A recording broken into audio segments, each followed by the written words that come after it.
그리스도의 풍성하신 은혜와 사랑이 늘 함께 하시기를 바랍니다.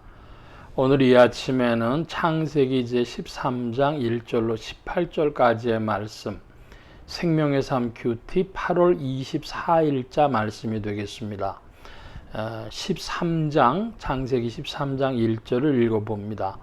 아브라함이 애굽에서 그와 그의 아내와 모든 소유와 롯과 함께 게네브로 올라가니 아브라함에게 가축과 은과 금이 풍부하였더라.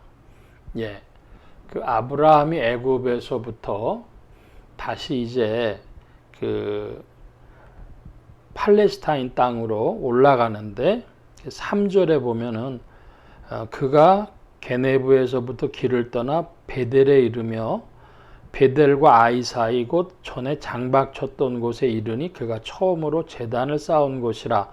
그가 거기서 여호와의 이름을 불렀더라. 애굽으로 내려갔던 아브라함이 다시 팔레스타인 땅으로 가나안 땅으로 돌아오는데 그 유명한 베델이라고 하는 하나님의 집이라고 하는 나중에 야곱에게도 의미를 갖는 그곳 근방으로 돌아오게 된 것이죠. 그런데 여기서 이제 아브라함이 하나님의 이름을 불렀습니다. 그런데 이 과정에서 사실은 애굽으로 내려갔던 아브라함이 돌아올 수 있었던 것은 하나님이 개입해 주셨기 때문에, 오늘날로 이야기하면 잃었던 믿음을 하나님이 되찾아 주셔서, 그래서 믿음의 땅으로 아브라함이 다시 올라온 것이죠. 그런데 5절 이하에 보면 롯 이야기가 나옵니다. 아브라함의 일행 롯도 양과 소와 장막이 있으므로 그 땅이 그들이 동거하기에 넉넉하지 못하였으니 이는 그들의 소유가 많아서 동거할 수 없었음이니라. 그러므로 아브라함의 가축의 목자와 롯의 가축의 목자가 서로 다투고 또 가나안 사람과 브리스 사람도 그 땅에 거주하였는지라. 아브라함이 롯에게 이르되 우리는 한 친족이니 나나 너나 내 목자나 네 목자나 서로 다투게 하지 말자. 내 앞에 온 땅이 있지 아니하냐? 나를 떠나가라. 내가 좌하면 나는 우하고 내가 우하면 나는 좌하리라. 그럽니다. 아브라함과 조카 롯의 그 가축들이 많아져서 그들의 목자들이 다투게 되고, 그래서 아브라함이 롯에게 제안을 합니다. 우리가 이 지역이 좁으니까 나누어져서 살자. 그런 제안을 하게 되죠. 내가 좌하면 나는 우하고 내가 우하면 나는 좌하리라. 이것은 선택권을 이제 롯에게 주었다. 이것이 되겠습니다. 10절 이하의 말씀을 봅니다. 이에 롯이 눈을 들어 요단 지역을 바라본즉 소알까지 온 땅에 물이 넉넉하니 여호와께서 소돔과 고모라를 멸하시기 전이었으므로 여호와의 동산 같고 애굽 땅과 같았더라. 그러므로 롯이 요단 온 지역을 택하고 동으로 옮기니 그들이 서로 떠난지라. 아브라함은 가나안 땅에 거주하였고 롯은 그 지역의 도시들에 머무르며 그 장막을 옮겨 소돔까지 이르렀더라. 소돔 사람은 여호와 앞에 악하며 큰 죄인이었더라. 14절입니다. 롯이 아브라함을 떠난 후에 여호와께서 아브라함에게 이르시되 너는 눈을 들어 너 있는 곳에서 북쪽과 남쪽 그리고 동쪽과 서쪽을 바라보라. 보이는 땅을 내가 너와 네 자손에게 주리니 영원히 이르리라. 내가 네 자손이 땅에 티끌 같게 하리니 사람이 땅에 티끌을 등이 칠 수 있을진데 네 자손도 세리라. 너는 일어나 그 땅을 종과 행으로 두루 다녀보라. 내가 그것을 네게 주리라.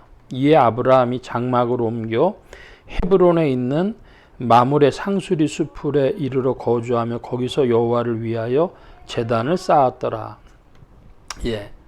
아브라함과 롯이 이제 서로 각 지역을 따라서 나뉘게 되어지는데, 롯이 좋은 땅을 택해 가지고 갔는데 사람 눈에 보기에는 좋은 것이었지만은 그게 결국은 하나님 앞에 악하고 죄인이었던 소돔 땅까지 이르는 그런 지역을 택한 것입니다. 그랬더니 아브라함에게 하나님이 롯이 떠난 후에 이제 큰 복을 주시겠다, 그런 내용의 말씀을 하시죠. 자, 이제 오늘 우리 자신이 아브라함도 아니고 뭐 누가 롯인지도 모르겠고 뭐 그걸 우리가 선택해야 될 것도 아닌데, 이런 옛날 이야기를 듣는 이유가 뭐냐? 그것이 우리에게 주는 어떤 교훈이 있을 것입니다. 자, 그런데 이것을 직접적으로 우리에게 적용하기보다 어떤 상징을 가지고 볼 때 성경에서 중요하게 흐르고 있는 상징은 목자라고 하는 것입니다. 여호와는 나의 목자시니 해가지고 목자고, 요한복음에도 베드로에게 내 양을 치라, 그러면 목자의 사명을 주십니다. 자, 이게 무슨 얘기냐 그러면, 아브라함의 목자들과 롯의 목자들이 다퉜다. 그것을 전통적으로 어떻게 성경학자들이 해석을 했냐 그러면은, 양떼를 치는 목자들 사이에 다툼이 있었다. 왜 다툽니까? 예를 들면 성경을 보는 눈이 달라서 목자들이 다투는 겁니다. 그러니까 목자를, 성도들을 치는 그런 목자의 위치라고 볼 때 아브라함의 목자와 롯의 목자가 있었습니다. 이것을 다른 상징으로 보면 오늘날 쉽게 말해서 성경을 보는 관점이 다르다, 신학이 다르다, 그런 사람들이 나누어진다는 겁니다. 그래서 흔히 보수주의 신학이라든지 혹은 자유주의 신학이라든지 그런 입장을 정하고 서로 상대방을 비판합니다. 보수주의는 자유주의를 비판하고 자유주의는 보수주의를 비판하고. 자, 그런데 오늘날로 이제 더 가까이 다가오겠습니다. 지금 한국교회가 큰 위기에 봉착을 했는데, 문제에 봉착했는데, 형제를 가지고 대동소이, 약간의 다름이 있지만 크게는 같다라고 하는 것으로 형제가 지켜지느냐, 그럴 때 지금 한국교회는 이 형제가 다 와해가 됐다 싶을 정도로 교회가 큰일이 되었습니다. 그래서 흔히 말하는 보수적인 신앙을 가진 사람들이 그 반대편에 있는 교회들을 공격하는 말이, 옛날에 저희가 신학교 다닐 때는 70년대, 80년대, 90년대까지는 자유주의 신학이라는 말을 썼는데, 요즘엔 그렇게 이야기지 않고 이걸 정치적으로 바꿔서 좌파 교회, 좌파 목사 뭐 이런 식으로 공격을 합니다. 또 그 반대편에 있는 사람들은 자신들을 좌파라고 공격하는 사람들에 대해서 극우 목사, 극우 교회 뭐 이런 식으로 얘기를 해서 지금 문제가 되죠. 좀 더 구체적인 말씀을 드립니다. 한국교회에 정광훈이라고 하는 이가 있습니다. 그 사람은 자신의 그 신학원에서 6개월 만에 목사 받는 목사 아니고는 다른 교단의 목자는 다 가짜라 그랬으니까 둘 중에 하나입니다. 저는 그 사람을 목사로 인정하지 않습니다. 그 사람에게는 제가 목사가 아니고 저에게는 그 사람이 목사가 아니기 때문에 충돌되는 것입니다. 자, 그런데 그 이들하고 이 전광훈이라고 하는 사람하고 같이 했던 안희환이라고 하는 목사가 있었어요. 그래서 이런 사람들이 한국교회의 많은 목회자들 대상으로 해서 무슨 이찬수 목사님이라든지 김동호 목사님이라든지 이런 온건한 목사들까지도 다 좌파 목사라고 공격하던 이들이었습니다. 근데 이들 사이에 분쟁이 생겼어요. 그래서 정광훈이라고 하는 이를 지지하는 사람들은 이 안희환이라고 하는 이에 대해서, 안희환 목사에 대해서, 그 사람은 다른 이들을 목사 아니라고 부정하지는 않으니까 그 안희환 목사를 좌파 목사라고 봅니다. 제가 볼 때는 안희환이라고 하는 목사도 지극히 한쪽으로 치우친 이야기를 하는 목사입니다만은, 그러나 이 두 흔히 말하는 그런 우파 목사들 내부에 분쟁이 생기니까 전광훈이라고 하는 이의 측에서 이 안희환 목사라고 하는 이를 좌파 목사라고 이제 몰아붙이는 겁니다. 제가 지금 말씀드리는 초점은 무엇이냐면, 아브라함과 롯의 목자들이 싸웠던 것처럼 지상의 교회는 신학 노선, 교리를 가지고 갈라지게 됩니다. 바꿔 표현하면 양떼들이 줄을 잘 서야 됩니다. 어디가 요즘식으로 바꿔 표현하겠습니다. 바로 어느 교회가 좌파 교회인지, 어떤 교회가 극우 교회인지, 이런 교회들은, 좌파 교회나 극우 교회들은 바른 길이 아닙니다. 좌우로 치우쳤다고 합니다. 그러므로 그런 경향에서 벗어나는 이들을 따르시기를 바랍니다. 제가 조금 전에 말씀드렸던 김동호 목사님이나 혹은 이찬수 목사님이나 이런 이들은 상식적인 목회자들입니다. 중도적이라고 하겠습니다. 그런데 이런 이들을 흔히 말하는 우파의, 극우파의 목사들이 좌파라고 공격을 하는 겁니다.